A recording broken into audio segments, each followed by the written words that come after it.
Hello അസ്സാം വലൈക്കും, welcome back to recipes world. അപ്പോൾ പെരുന്നാളൊക്കെ ആയിട്ട് എല്ലാവർക്കും ബീഫൊക്കെ കിട്ടിയിട്ടുണ്ടാവും. അപ്പോൾ അതിൽ നിന്ന് കുറച്ച് ബീഫ് എടുത്തിട്ട് ഈ ഒരു ഐറ്റം ഒന്ന് പരീക്ഷിച്ച് നോക്ക്. നല്ല ബീഫ് അച്ചാറിട്ടതാണ്. ഇത് ചപ്പാത്തിൻ്റെ കൂടെയും പത്തിരിൻ്റെ കൂടെയൊക്കെ ഒരു കറി ഇല്ലെങ്കിൽ നമുക്ക് ഇത് കൂട്ടി കഴിക്കാൻ പറ്റും. ഇനി ബീഫ് ചെറുതായിട്ട് കട്ട് ചെയ്യുക. അതിൽ മഞ്ഞൾപ്പൊടി, മുളക് പൊടി, ഉപ്പ് ഇതിട്ടിട്ട് കുറേ ബീഫ് ഉണ്ടെങ്കിൽ വെള്ളം ഒഴിക്കേണ്ട ആവശ്യമില്ല. കുറച്ച് ബീഫാണെങ്കിൽ വെള്ളം ഒഴിച്ചിട്ട് നന്നായിട്ട് വേവിച്ചെടുക്കുക. ഇനി ഒരു പാൻ എടുക്കുക.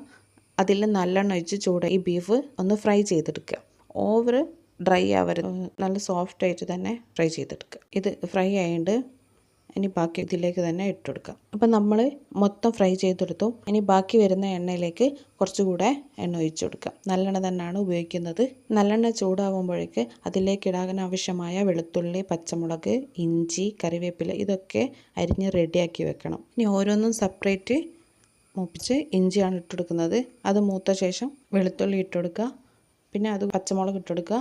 പിന്നെ അതിലേക്ക് കറിവേപ്പിലയും കൂടെ ഇട്ടുകൊടുക്കുക. ഇതെല്ലാം മൂത്ത് കോരിയ ശേഷം ഇതെല്ലാം കൂടെ ഒന്ന് മിക്സ് ചെയ്ത് കൊടുക്കാം.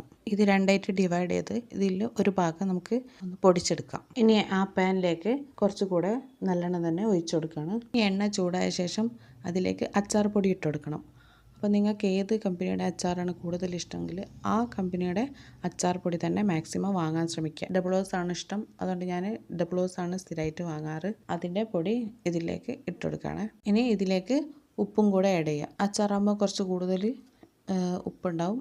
അപ്പോൾ ആവശ്യത്തിന് ആഡ് ചെയ്ത് കൊടുക്കുക. ഇനി പൊടിച്ച് വെച്ച ഇഞ്ചി, വെളുത്തുള്ളി, പച്ചമുളക്, കറിവേപ്പില ഇതൊക്കെ ആഡ് ചെയ്ത് കൊടുക്കുക. അപ്പം നമ്മൾ ഇതിൽ ഒരു ചെറുനാരങ്ങയുടെ നീര് ആഡ് ചെയ്ത് കൊടുക്കുന്നുണ്ട്. വിനീഗറിൻ്റെ ആ കുത്തൽ ഒഴിവാക്കാൻ വേണ്ടിയിട്ടാണ് നമ്മൾ ചെറുനാരങ്ങ കൂടെ ആഡ് ചെയ്യുന്നത്. ഇനി നമ്മൾ വിനീഗർ കൂടെ ഒഴിച്ചു കൊടുക്കുകയാണ്.